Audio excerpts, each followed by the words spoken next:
Hello बच्चों, स्वागत है आप सभी का आपके अपने YouTube चैनल कैमब्रू एकेडमी में। तो आज अपने जो टॉपिक करेंगे वो होगा क्वांटम संख्याएं। क्या होगा? क्वांटम संख्याएं। अब क्वांटम संख्याएं क्या होती है, कहाँ पर काम आती है, इसके बारे में अपने बात करेंगे। और उससे पहले अपने को पता होना चाहिए क्वांटम संख्याएं जो है वो आई कहाँ से थी।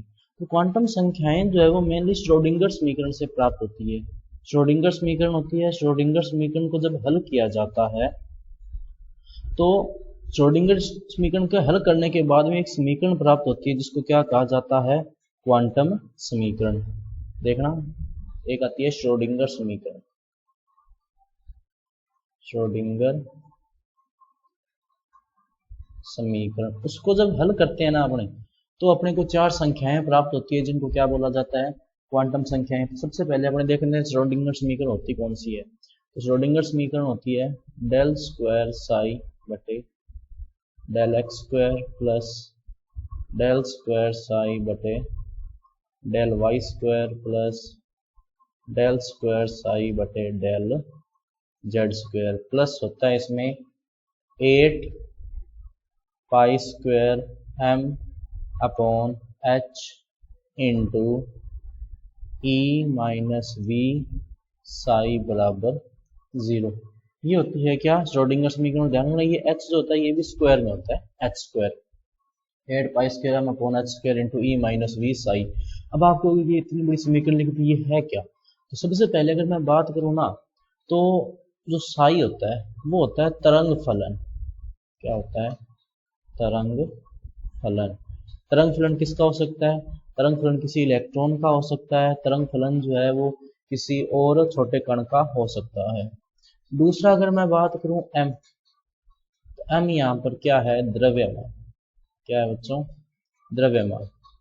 एच, एच से पहले आप देखो ई क्या है यहाँ पे?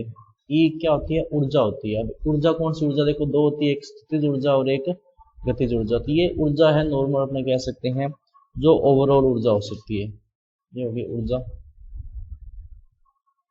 वी जो है वो स्थितिज ऊर्जा है। क्या है? स्थितिज ऊर्जा। वहीं अगर मैं बात करूं एच की, तो एच क्या होता है? प्लांक का नियतांक। प्लांक नियतांक। और इसका जो मान होता है वो कितना होता है? ये होता है लगभग 6.62 इंटू 10 की पावर माइनस 34। और वहीं अगर अपने बात करें यहाँ पर एच हो गया, एम हो गया, साई तरंग फलन हो गया, अच्छा डेल। डेल यहाँ पर क्या है? संकारक है। क्या है? संकारक। संकारक यानी कि आप ऑपरेटर मान सकते हो। अब आपको होगी कि ऑपरेटर क्या होता है। तो ऑपरेटर जैसे क्या होता है कि मैंने संख्या लिखी जैसे 2 और 3। अब इन संख्याओं का कोई मतलब नहीं है यहाँ पर, ना ही तो ये प्लस को बता रही है ना माइनस को बता रही है। कोई इसका अपने जो है उस पर कोई संक्रिया नहीं लगा सकते, इनसे कुछ नहीं कर सकते। ये सिर्फ संख्याएं हैं, इनसे रिजल्ट कोई भी नहीं निकलेगा। लेकिन वहीं अगर मैं बीच में प्लस लगा देता हूँ तो मेरे पास रिजल्ट आ जाएगा क्या? 5। वहीं इन दोनों के बीच में गुणा लगा दूंगा तो रिजल्ट क्या आ जाएगा? 6। तो ये संकारक क्या होते हैं? वास्तव में दो संख्याओं के ऊपर क्रिया करते हैं, ऑपरेशन करते हैं, इसलिए इनको क्या बोल दिया? ऑपरेटर। तो यहाँ पर जैसे गुणा है, ये प्लस का निशान है, ये ऑपरेटर है। इसी तरह डेल भी यहाँ पर क्या है? ऑपरेटर या संकारक है। और उसके अलावा अगर अपने बात करें एक्स वाई जेड की, तो ये स्थितियां बता रहे होते हैं। तो यहाँ पर ध्यान देना कि जब श्रोडिंगर समीकरण को हल करते हैं तो चार अपने को हल प्राप्त होते हैं जिनको क्या कहते हैं? चार क्वांटम संख्याएं। अब ये होती कौन कौन सी हैं इसके बारे में अपने बात करते हैं, क्वांटम संख्या के बारे में। क्वांटम संख्या के बारे में अगर बात करें तो सबसे पहले आती है मुख्य क्वांटम संख्या। मुख्य क्वांटम संख्या। फिर इसमें आती है द्विगंशी क्वांटम संख्या। फिर आती है इसमें चुंबकीय क्वांटम संख्या। चुंबकीय क्वांटम संख्या। और सबसे लास्ट में इसमें अपने कह सकते हैं जो आती है वो आती है चक्रण क्वांटम संख्या। जो मुख्य क्वांटम संख्या होती है इसको दर्शाया जाता है किससे? n से। द्विगंशी क्वांटम संख्या को दर्शाया जाता है l से, चुंबकीय क्वांटम संख्या को m से, और इसको दर्शाया जाता है s से। जो मुख्य क्वांटम संख्या होती है वो बताती है कोष के बारे में।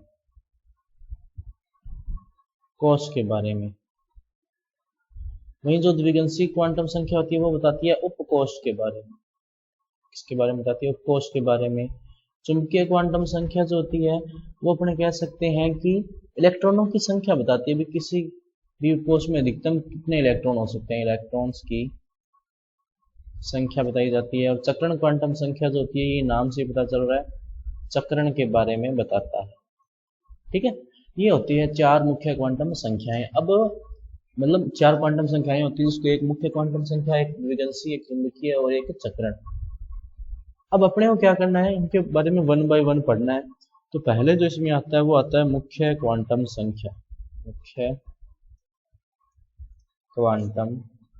ठीक है, मुख्य क्वांटम संख्या है। तो ये ध्यान देना कि मुख्य क्वांटम संख्या जो होती है वो किसके बारे में बताती है? कोश के बारे में, कोश के बारे में ये बताती है। दूसरा अगर मैं बात करूं यहाँ पे तो क्या होता है कि कोश में अधिकतम इलेक्ट्रॉनों की संख्या बताती है।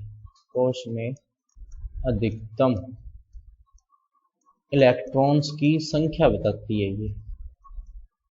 और कोश के अधिकतम इलेक्ट्रॉनों की संख्या होती कितनी है? 2n²। और उसके अलावा अगर अपने बात करें तो इसको दर्शाते किससे हैं? n से। अब देखना इसका ये जो 2n² फॉर्मूला ये यूज कैसे होता है। देखो मैं ये कह रहा हूं कि प्रथम कोश में इलेक्ट्रॉन की संख्या क्या होगी। देखो प्रथम कोश के लिए n बराबर 1 आएगा, क्योंकि प्रथम मतलब 1। जैसे ही मैं फॉर्मूला जो 2n² है वो यूज करूंगा ना, तो 2 × 1 का स्क्वायर यानी कि 2 इलेक्ट्रॉन। वहीं दूसरे कोश में जब बात करें, दूसरा कोश, तो n बराबर क्या आएगा? 2।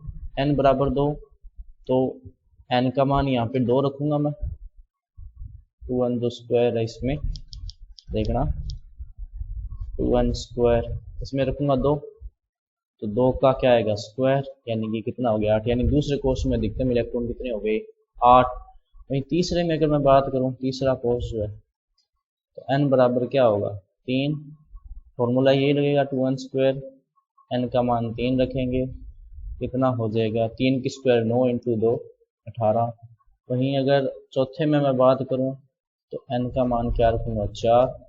2n² रखूंगा, तो 2 × 4 का स्क्वायर यानी कितना हो गया? 32। इसी तरह अगर मैं रखूंगा 5, तो n का मान कितना हो जाएगा? 5। यानी कि 2n² में अगर 5 का मान रखता हूं मैं तो कितना हो जाएगा? ये देखो 5 की स्क्वायर 25 दुआ 50। तो ये क्या होगी? इलेक्ट्रॉनों की संख्या अलग अलग कोश में। अब अपने को इसमें याद करने की जरूरत नहीं है, अपने को बस ये फॉर्मूला ध्यान रखना है भी किसी भी कोश में अधिकतम इलेक्ट्रॉनों की संख्या कितनी होती है? 2n²। या nवें कोश में अधिकतम इलेक्ट्रॉनों की संख्या क्या होगी? 2n²। दूसरा इसमें जो आता है वो आता है द्विगंशी क्वांटम संख्या। क्या आता है? द्विगंशी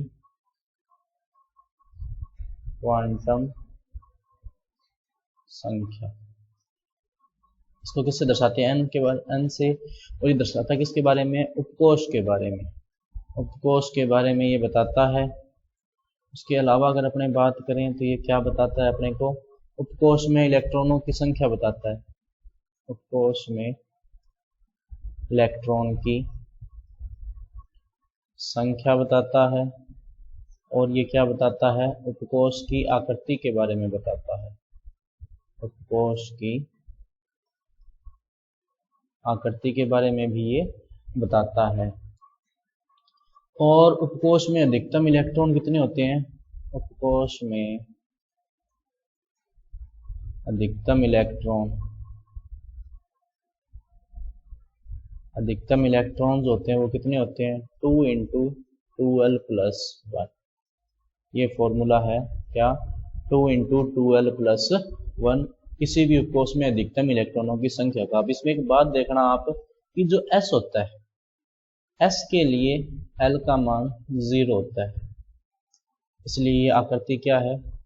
गोलाकार। अपने पहले पढ़ चुके हैं हालांकि ये। वहीं अगर p की बात करें तो p के लिए l का मान 1 होता है और आकृति क्या होती है? डंबलाकार। क्या होती है? डंबलाकार। वहीं d की अगर अपने बात करें तो L का मान कितना होता है 2। इसकी आकृति क्या होती है द्विडंबलाकार, ठीक है। और वहीं अगर अपने F की बात करें तो L का मान कितना होता है 3 और इसकी आकृति अपने कह सकते हैं क्या होती है जटिल।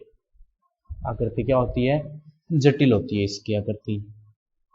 अब इसमें आप एक बात समझो कि जो ये है अपने द्विगंशी क्वांटम संख्या, ये मेनली एक तो बताती है उपकोष की आकृति के बारे में, एक किसी उपकोष में अधिकतम इलेक्ट्रॉन कितने आ सकते हैं उसके बारे में, और एक अपने इसमें ये बताता है कि जो कोई भी उपकोष है उसका आकार कैसा होगा, इसके बारे में ये मेनली बताता है। अब देखो अगर मेरे को मान लो एस कोष में अधिकतम इलेक्ट्रॉन देखने हैं तो एस कोष में अधिकतम इलेक्ट्रॉन की संख्या अगर मेरे को देखनी है तो मेरे को कैसे पता लगेगा, इस फॉर्मूला के थ्रू, इस फॉर्मूला से। अब देखो कैसे पता लगेगा इसमें, इस फॉर्मूला से। तो यहाँ पर L का मान क्या है 0, इसका मतलब इलेक्ट्रॉनों की संख्या कितनी हो जाएगी 2 × 2, L का मान 0 + 1 यानी कि कितनी होगी 2। वहीं P कोष में, सॉरी P उपकोष आना था, यहाँ पे कोष लिख दिया है अपने, P क्या होगा उपकोष होगा, और इसी तरह S भी क्या होगा उपकोष होगा ये। इसी तरह P उपकोष में अधिकतम इलेक्ट्रॉनों की संख्या कितनी होगी, P के लिए L का मान कितना होता है 1, ये देखो ये रहा L का मान कितना है 1 है, तो अधिकतम इलेक्ट्रॉनों की संख्या कितनी होगी 2 × 2 × 1 + 1, यही आएगा। क्योंकि देखो ये फॉर्मूले में वैल्यू रख रहे अपने 2, ये यहाँ से आ गया, L का मान क्या रखना है 1 प्लस का 1 फॉर्मूला में दिया हुआ है, तो इसको जब हल करेंगे तो कितना आ गया 6। वहीं जब D उपकोष में अधिकतम इलेक्ट्रॉनों की संख्या की अगर अपने बात करें तो कितना आएगा, L का मान तो 2 है, तो ये क्या हो जाएगा 2 × 2 × 2 + 1 यानी कि कितना हो जाएगा 10। और वहीं अगर F उपकोष में अधिकतम इलेक्ट्रॉनों की संख्या की मैं बात करूं तो कितना हो जाएगा, L का मान 3 रखेंगे और 2 × 2 × 3 + 1 यानी कि कितना हो गया 14। ये क्या हो गया अधिकतम इलेक्ट्रॉनों की संख्या। अब इसमें एक बात समझना आप कि इलेक्ट्रॉनों की संख्या ये, और ध्यान दो कि जब अपने इलेक्ट्रॉनिक विन्यास भरे थे तब मैंने आपको बताया था कि एस कोष में अधिकतम कितने इलेक्ट्रॉन आ सकते हैं 2, ये देखो 2 ही आए हैं। पी में मैंने बताया था अधिकतम इलेक्ट्रॉन कितने 6, ये देखो 6 आ रखे हैं। डी में अधिकतम इलेक्ट्रॉन मैंने आपको बताया था कितने आ सकते हैं 10, ये देखो 10 आए हुए हैं। और वहीं एफ में देखो कितने आ सकते हैं 14, ये देखो 14 इलेक्ट्रॉन आ रखे हैं। ये हो गया इसकी द्विगंशी क्वांटम संख्या के बारे में। तो इसमें मेनली एक तो ये फॉर्मूला पूछा जा सकता है, या इसमें ये पूछ सकते हैं किसके किसके बारे में बताता है, या ये वैल्यूज पूछी जा सकती है। ये वैल्यू आपको ध्यान में रखनी होगी। यस कक्षक के लिए द्विगंशी क्वांटम संख्या क्या होती है 0, पी के लिए 1, डी के लिए 2 और एफ के लिए 3 होती है। अगला अगर मैं बात करूं तो वो आता है चुंबकीय क्वांटम संख्या के बारे में। तीसरा जो आता है वो क्या आता है चुंबकीय क्वांटम संख्या के बारे में। क्वांटम संख्या के बारे में इसको दर्शाते किससे हैं एम से, मैग्नेटिक क्वांटम नंबर। अब ये किसके बारे में बताता है, मेनली उपकोषों की संख्या के बारे में बताता है। ये उपकोष की संख्या के बारे में, इसके बारे में बताता है उपकोष की संख्या के बारे में। कैसे, वो देखो इसका फॉर्मूला होता है क्या, m बराबर ±l, m बराबर ±l। अब ये कहोगे ये फॉर्मूला कैसे, मैं बताता हूँ आपको कैसे।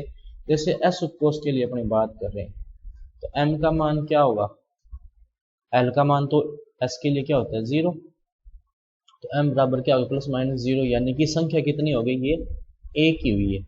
0 है, 0 मतलब संख्या तो ये एक ही होगी ना, 0 एक संख्या है, इसका मतलब इसमें कक्षक जो उपकोष बनेंगे वो कितने बनेंगे 1।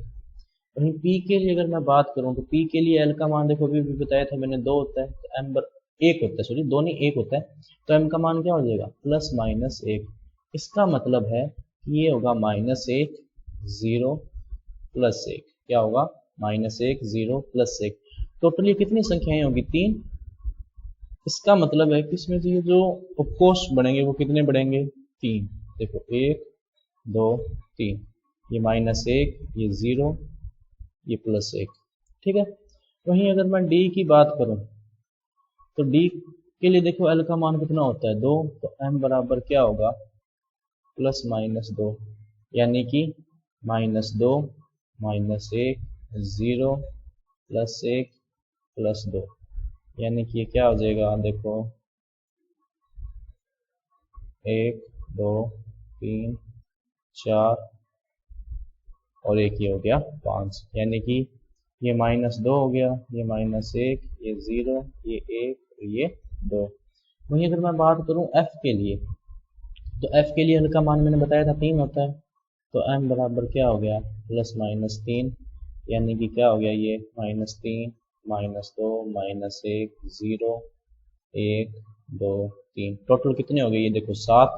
तो f जो कोस है वो कितने होते हैं, 7 होते हैं। ये देखो 1 2 3 4 5 6 7, तो ये हो गया -3 -2 -1 0 1 2 3। तो ये हो गया वास्तव में कोषों की संख्या। तो यहाँ पर अपन देख सकते हैं कि जो s वाला है, s उपकोष है, उसके लिए l का मान 0 होता है, तो m का मान भी 0 ही होगा, यानी कि ये एक ही संख्या है, तो कोषों की संख्या भी कितनी हो गई 1। वहीं अगर अपने बात करें जो p कक्षक है, p के लिए l का मान 1 होता है, तो m बराबर +-1 होगा। +-1 का मतलब है कि -1 से लेकर +1, तो -1 0 +1। वहीं d के लिए क्या होगा +-2, यानी कि -2 से +2 -2 से +2, यानी कि -2 -1 0 +1 +2। और f के लिए m का मान क्या होगा +-3, क्योंकि f जो f कक्षक होता है उसके लिए l का मान कितना होता है 3 होता है। तो यहाँ से ये क्या हो जाएगा -3 -2 -1 0 +1 +2 +3। तो ये संख्याएं होगी इस तरह से।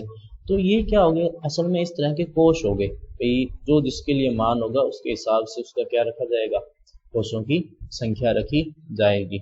और चौथा जो इसमें आता है वो आता है चक्रण क्वांटम संख्या। कौन सा आता है बच्चों, ध्यान देना, चक्रण क्वांटम संख्या।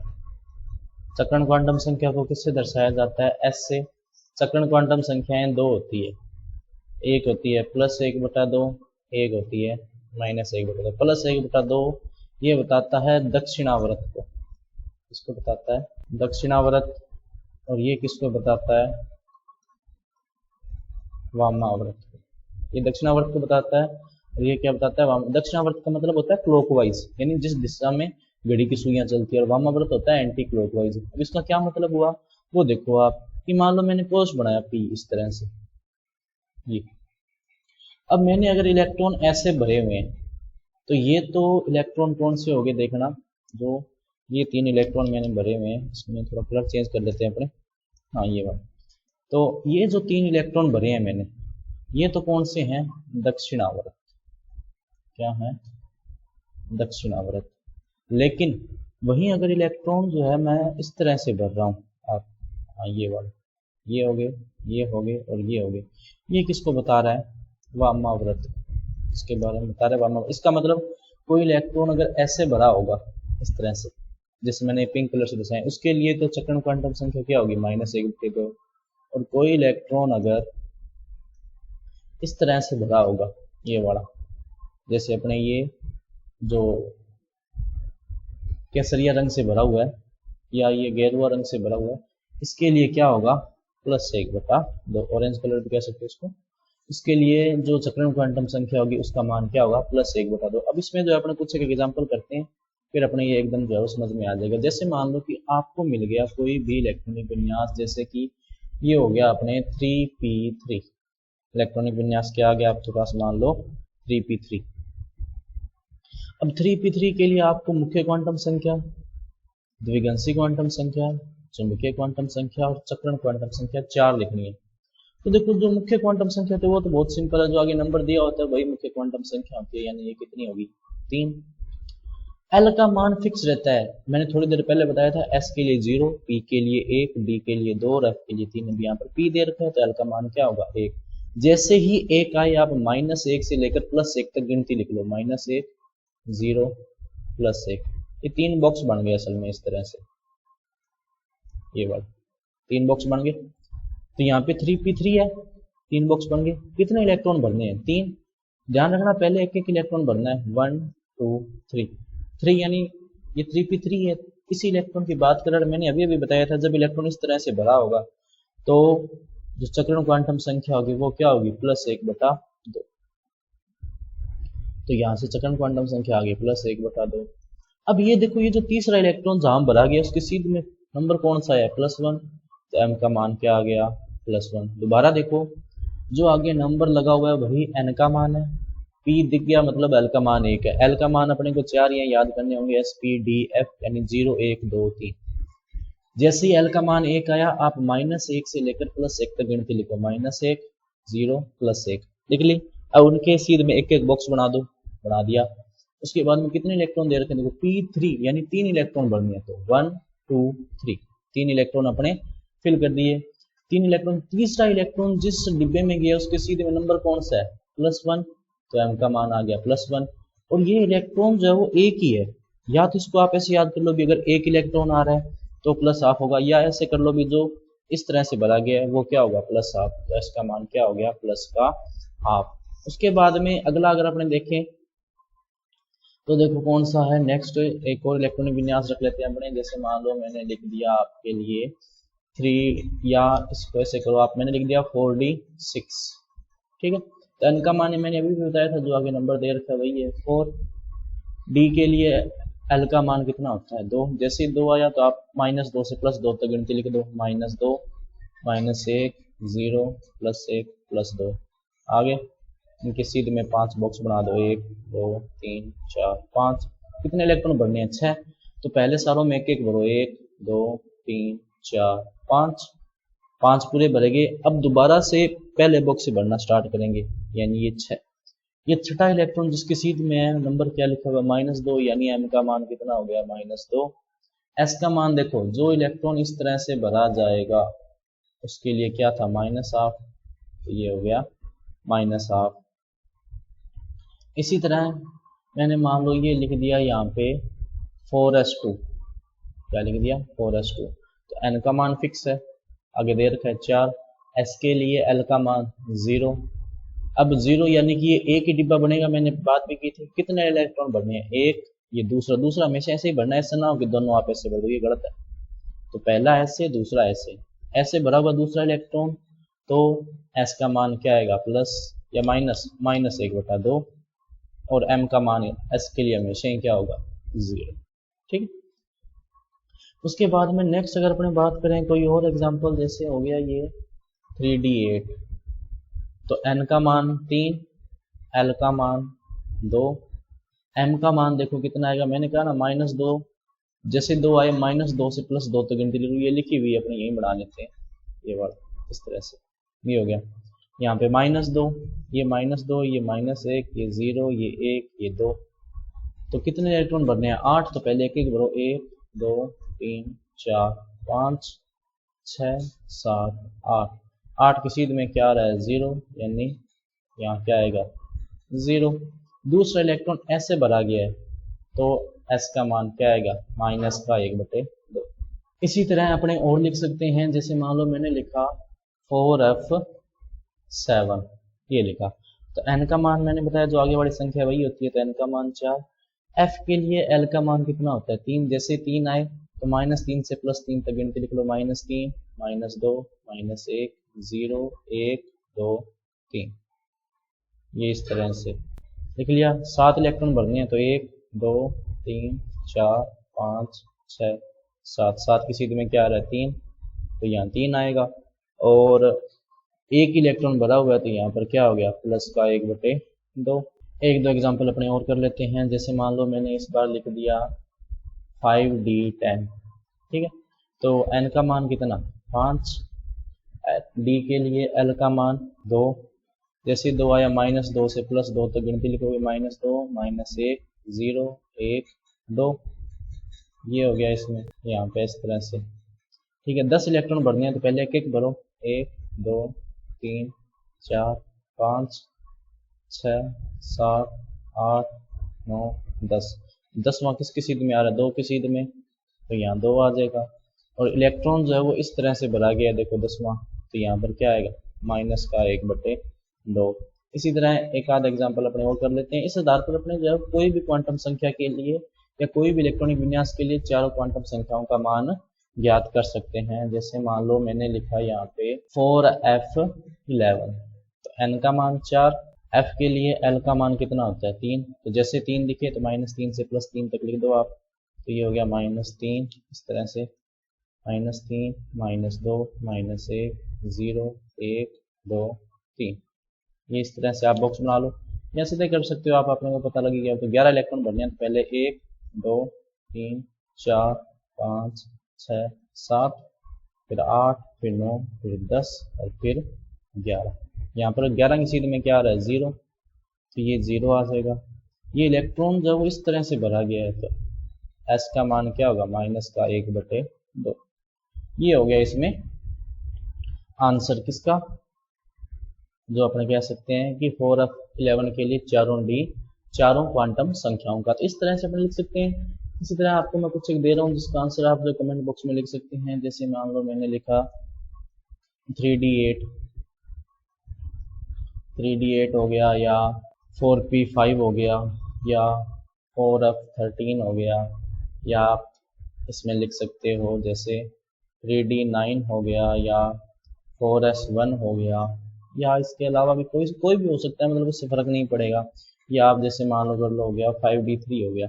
इनके लिए आप जो है क्वांटम संख्याएं ज्ञात करोगे, इतने में अपने को क्वांटम संख्या एकदम अच्छे तरीके से आने लग जाएगी। जेट के पेपर के पॉइंट ऑफ व्यू से देखा जाए तो ये काफी इंपॉर्टेंट है, क्योंकि लगभग हर साल क्वांटम संख्याओं में से क्वेश्चन एक आध आता ही आता है। कई बार क्वांटम संख्याएं पूछ लेता है, कई बार क्वांटम संख्या देकर इलेक्ट्रॉनिक विन्यास पूछ लेता है। तो अगर अपने अच्छे से की होगी तो अपने दोनों टाइप के क्वेश्चन कर सकते हैं।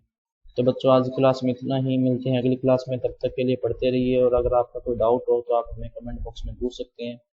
और आप ये हमारी क्लास जो है वो जो हमारी ऐप है उस पर भी देख सकते हैं, जिसका लिंक आपको डिस्क्रिप्शन में दिया हुआ है। तो मिलते हैं अगली क्लास में, तब तक के लिए नमस्ते।